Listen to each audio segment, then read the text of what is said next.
नमस्कार, capital TV के खास शो यूपी का दंगल में आपके साथ में फरहाद सिद्दीकी। अपने शो यूपी का दंगल में हम हर रोज आपको बताते हैं उत्तर प्रदेश की सियासत में कौन कौन से नए उतार चढ़ाव आ रहे हैं। और आज बात करेंगे राम मंदिर जमीन विवाद की, जिस पर राम जन्मभूमि ट्रस्ट ने बयान जारी कर मंदिर निर्माण में बाधा पैदा करने वालों को कड़ा जवाब दे दिया है। राम जन्मभूमि ट्रस्ट ने साफ कर दिया है कि जमीन खरीदने में कहीं कोई घोटाला नहीं हुआ है।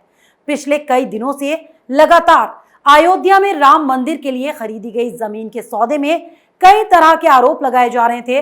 जमीन सौदे में धांधली तक की बात कही जा रही थी, लेकिन राम जन्मभूमि ट्रस्ट ने प्रेस कॉन्फ्रेंस कर ऐसे सभी आरोपों पर विराम लगा दिया। ट्रस्ट ने साफ कह दिया है कि पूरे 3 दिनों तक आरोपों की जांच की गई है और सीए, लेखपाल और वकीलों के साथ मिलकर सभी दस्तावेजों को जांचा गया है, लेकिन जमीन के सौदे में किसी भी तरह की कोई गड़बड़ी नहीं मिली है और जो आरोप लगाए गए हैं वो सरासर गलत है।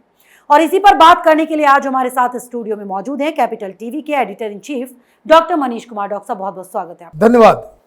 डॉक्टर साहब, लगातार राम मंदिर की जमीन खरीद में गड़बड़ी के आरोप लगाए जा रहे थे, लेकिन राम जन्मभूमि ट्रस्ट की तरफ से जो प्रेस कॉन्फ्रेंस की गई है, सब कुछ क्लियर बता दिया गया। क्या माना जाए, जो विरोधी थे अब मुंह बंद होंगे, उनके चुप होंगे अब वो? देखिए, ये ना इनका मुंह बंद होगा ना ये चुप होने वाले हैं, क्योंकि ये आरोप लगाने वाले हैं। एक जो है, कहते हैं उस स्ट्रेटजी को स्पिट एंड रन, तो वो स्पिट करके भागने वाले ये जो चरित्र जो है विपक्ष का, वो वही कर रहे हैं। अब जैसे नया डिमांड आया है, ये आम आदमी पार्टी के पता नहीं संजय सिंह ने प्रेस कॉन्फ्रेंस करके ये आरोप लगा दिया। आरोपों पे आऊँगा, प्रेस कॉन्फ्रेंस पे आऊँगा, लेकिन ये समझिए अब ये लोग क्या कह रहे हैं। अब ये कह रहे हैं कि भाई अगर घोटाला नहीं हुआ है तो जांच करा लो। अच्छा, तो कल मैं कहता हूं कि भाई केजरीवाल ने जो है बहुत सारे दुष्कर्म किए हैं, जांच करवा लो। हम आरोप लगाएंगे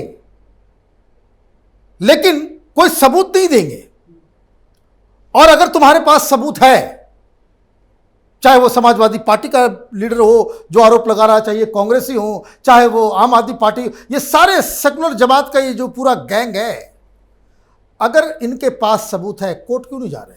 डॉक्टर साहब, बात वही है, सबूत होता तो तब जाएंगे ना। अब इसका मतलब क्या है? इसको कहते हैं कि आप सिर्फ आरोप लगा रहे हैं, लेकिन आरोप क्यों लगा रहे हैं? इलेक्शन नजदीक है। इलेक्शन नजदीक है, मुसलमानों का वोट चाहिए। मुसलमानों का वोट कैसे मिलेगा? तो राम मंदिर में विघ्न डालोगे, मुसलमान खुश हो जाएगा। अब देखिए, ये आरोप लगाने वाले सब हैं कौन? इनके चरित्र को भी जरा समझिए और इनके चेहरे को भी पहचानिए। अभी इसलिए और इनके करतूतों की वजह से ये दरअसल हिंदू समाज को प्रवोक करने की कोशिश कर रहे हैं। इसलिए गुजरात में देखिए, आम आदमी पार्टी का मंदिर गया था, लोगों ने पिटाई की। ये क्या? ये आक्रोश है। आक्रोश क्यों है? जब वहां पे राम मंदिर नहीं था, जब फैसला नहीं आया था, ये यही जमात है ना जिनके मुंह के ऊपर कालिख पुत गई, लेकिन आदत नहीं गई। मैं बार बार कहता हूं कि कुछ जानवरों के जो पूंछ होते हैं ना, उसको 20 साल तक पाइप में रख दीजिए, सीधी पाइप में। पाइप जैसे हटाएंगे आप, वो फिर से टेढ़ी की टेढ़ी हो जाएगी। तो जब विवाद शुरू हुआ था राम मंदिर का, तब ये कहते थे कि भाई वहां तो कोई मंदिर ही नहीं है। फिर बाबरी मस्जिद गिरा दी गई तो पूरे देश में बवाल मचा दिया इन लोगों ने कि तो भाई आरएसएस, हिंदू फासिज्म, पता नहीं क्या क्या क्या क्या। उस वक्त इन लोगों ने मुस्लिम समाज को बरगलाया। क्या बरगलाया? ये तमाम ये जो जेएनयू में बैठे हुए दलाल किस्म के इतिहासकार, ये राजनीतिक, ये दलाल मीडिया, जो सेकुलर इंडस्ट्री देश के अंदर चल रही है, मुसलमानों को आपने समझा दिया कि वहां तो कभी कोई मंदिर था ही नहीं। ये बड़े बड़े इतिहासकार, इन्होंने किताब लिख डाली, खुद कोर्ट में जाकर के कहा कि हम लोग बहुत बड़े एक्सपर्ट हैं। फर्जी इतिहासकारों का एक पूरा जमावड़ा इस देश के अंदर में। खुद जाकर के कोर्ट में कहा कि भाई हम जो है वो एक्सपर्ट हैं, हम बताएंगे कि वहां पे क्या। ये कौन लोग हैं? ये सब पॉलिटिकल पार्टी के चट्टे बट्टे, उसके पेरोल पे जो है सारी गंदगी फैलाने वाले यूनिवर्सिटी के अंदर में, ये सब तमाम उस तरह के लोग थे। इन लोगों ने एक बाकायदा एक पेपर, ये देश को समर्पित इतिहासकारों के द्वारा, वो जेएनयू डीयू के सब वामपंथी इतिहासकारों ने, उन्होंने कह दिया कि हमने पूरी स्टडी कर ली, वहां कभी कोई मंदिर था ही नहीं, नीचे कुछ था ही नहीं। अब उस समय जो बाबरी एक्शन कमेटी के जो चीफ हुआ करते थे साहबुद्दीन साहब, इन लोगों के झांसे में आ गए, कोर्ट में हलफनामा दे दिया कि ये इतिहासकारों की रिपोर्ट है, और अगर उसके नीचे से कोई सबूत मिल जाए कि वहां पे कोई मंदिर थी तो हम अपना क्लेम वापस ले लेंगे। ये सुप्रीम कोर्ट में हलफनामा है। देखिए कितने झूठे लोग हैं ये केजरीवाल हो, ये राहुल गांधी, इन लोगों को तो ठीक से पैंट पहनना नहीं आता। ये सब तो उनके इशारे पर चलने वाले लोग हैं।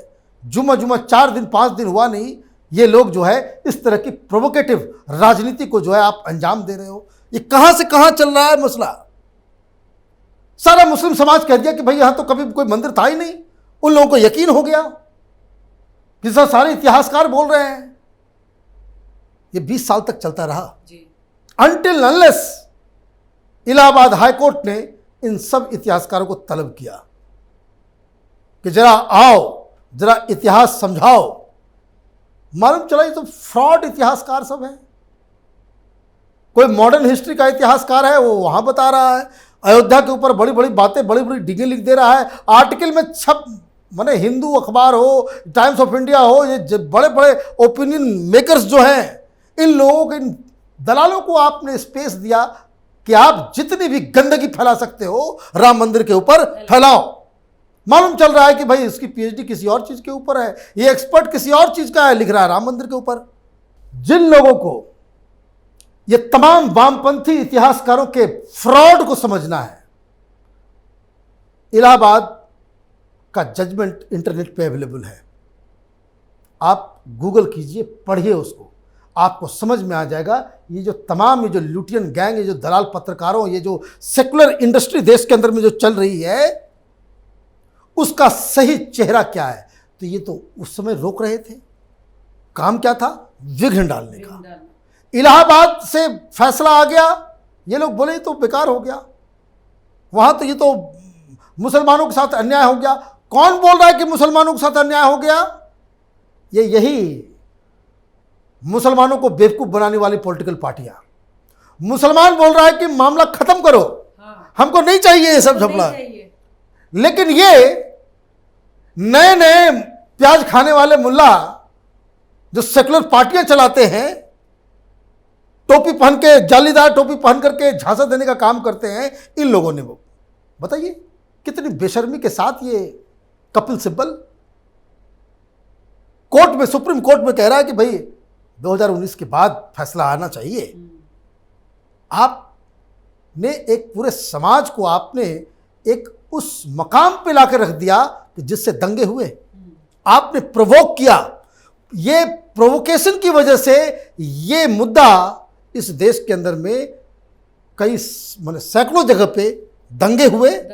दंगे इसलिए हुए कि यही इन जो सेकुलर पार्टियां हैं, ये जो लुटियन गैंग है, ये टुकड़े टुकड़े गैंग, ये इतिहासकार वामपंथी, ये कांग्रेस का जो पूरा इकोसिस्टम है, इन लोगों ने मुसलमानों को प्रवोक किया कि तुम्हारे साथ जो है ये अन्याय हो गया। तुम्हारे साथ मस्जिद थी, मस्जिद की जगह मंदिर। अगर पहले ही बाबरी मस्जिद के गिराए जाने से पहले ही ये बात हिंदुस्तान के मुस्लिम समाज को बता दिया गया होता कि देखो भाई, बाबर जो है वो आंदीजान, नाम भी नहीं जानते होंगे ये संजय सिंह वगैरह, जो ये जो जिसको कह सकते हैं सड़क छाप पॉलिटिशियंस, उज्बेकिस्तान से आया हुआ है, फरगना वैली का रहने वाला है, क्यों इसके पीछे पड़े हुए हो? और उसने वहां पे मंदिर को तोड़ के मस्जिद बनाई थी, और ये भगवान श्री राम का जन्म स्थान है, ये हिंदुओं के लिए काबा की तरह पवित्र है, छोड़ दो, कौन मना करता? लेकिन इनको तो चाहिए खून खराबा। तो ये लोग उस समय से ही वो आरोप लगाने का धंधा कर रहे हैं कि किसी तरीके से ना बने और ये हिंदुओं को प्रवोक करें कि देखो हमारे रहते तुमको ये सब काम करने नहीं देंगे। और वो क्यों? कि उनको लगता है कि भाई मुसलमानों का वोट चाहिए, तो आप इस तरह भी आरोप लगा रहे हो। और मैं आपको एक चीज़ और बता दूं, संजय सिंह और तमाम लोग जिन लोगों ने ट्रस्ट के ऊपर आरोप लगाया है, इनके खिलाफ केस हो रहा है जी। और इनको they must be taught a lesson. ये केजरीवाल की तरह जो हर बार थूक फेंक के चाटता है, लिस्ट निकालता था ये केजरीवाल कि 20-20 यूपीए के भ्रष्ट मंत्री हैं, जो कोर्ट में चला गया कि भाई अब बताओ, क्रिमिनल डिफेमेशन केस लगा तो इसने थूक फेंक के चाट लिया कि मुझसे माफ़ी कर दो, गलती कर दो, चिट्ठी लिख के माफ़ी ले ली। हर जगह यही काम ये कर रहा है। तो ये केजरीवाल हो या फिर ये जो अखिलेश यादव हो या ये लोग हो, इन लोगों ने मुसलमानों के वोट के लिए, सिर्फ वोट के लिए, ये मुसलमानों के कोई हितैषी नहीं है, उनकी वजह से मुसलमानों की स्थिति ऐसी खराब हुई है। आपने हिंदुओं को प्रोवोक करना शुरू कर दिया है और यही प्रोवोकेशन की वजह से इस देश में जो लोग कहते हैं कि बड़ा माहौल खराब हो गया है, इसी वजह से हो गया ये सब। ये माहौल खराब किसी और ने नहीं किया है। ये जालीदार टोपी पहन करके इन नए नए प्याज खाने वाले जो हिंदू मुल्ला सब जो हैं, ये इनकी वजह से इस देश में माहौल खराब हो रहा है। सच को सच बोलना चाहिए, गलत को गलत बोलना चाहिए। और जो वहाँ पे काम चल रहा है, अगर आपके पास प्रूफ है कि भाई ये गड़बड़ियाँ हुई हैं, आप बाकायदा पुलिस कंप्लेंट करो। बाकी सारे केसेस में तो लोग चले जाते हैं और कोर्ट में फैसला हो जाएगा। लेकिन दिक्कत क्या है कि ये लोग लोगों को बरगला रहे हैं। मैं जिस दिन ये आरोप लगे थे जी, एक बात मैंने कही थी, फिर आज कह देता हूं, जिस किसी को भी चाहे वो हिंदू हो, मुसलमान हो, सिख हो, जिसको भी, किसी कोई जज हो, पुलिस ऑफिसर हो, वकील, जो भी प्रोफेशन को जो भी हो, जितनी जमीन है और जितने में खरीदी गई है उससे कम में अयोध्या के उस लोकेशन में कोई आदमी जमीन खरीद के दिखा दे, दूध का दूध पानी का पानी हो जाएगा। अगर आपको वो ज़मीन उतने दाम पे मिल जा रही है तो ये कहेंगे कि भाई ट्रस्ट वाले ने ज़रूर कुछ गड़बड़ की होगी। और अगर उतने रुपए में आप उतनी बड़ी ज़मीन नहीं खरीद पा रहे हो उस लोकेशन में, अयोध्या नगर के अंदर, तो आपको ये बताना चाहिए कि आपके चेहरे पे कितने जूते मारे जाए। चलिए डॉक्टर साहब, बहुत बहुत शुक्रिया हमारे साथ कार्यक्रम में। धन्यवाद। तो राम मंदिर ट्रस्ट के कोषाध्यक्ष गोविंद देवगिरी ने दावा किया है कि जमीन के सौदे में किसी भी तरह की कोई गड़बड़ी नहीं मिली और जो आरोप लगाए गए वो गलत है। सौदे में सभी लेन देन बैंक के जरिए हुए, मार्केट रेट से सस्ते दामों में जमीन खरीदी गई और अगर इससे सस्ते दामों में कोई जमीन देने को तैयार है तो ट्रस्ट उसे भी खरीदने के लिए तैयार है। तो ऐसे में अब राम मंदिर निर्माण में रोड़ा पैदा करने वाले लोगों को आस्था के साथ खिलवाड़ ना करके थोड़ी शर्म करनी चाहिए। तो अगर आपको हमारा ये प्रोग्राम पसंद आया तो इसे लाइक करें, शेयर करें और उत्तर प्रदेश चुनाव से जुड़ी हर खबर को जानने के लिए कैपिटल टीवी के साथ साथ कैपिटल टीवी उत्तर प्रदेश को सब्सक्राइब करना ना भूलें।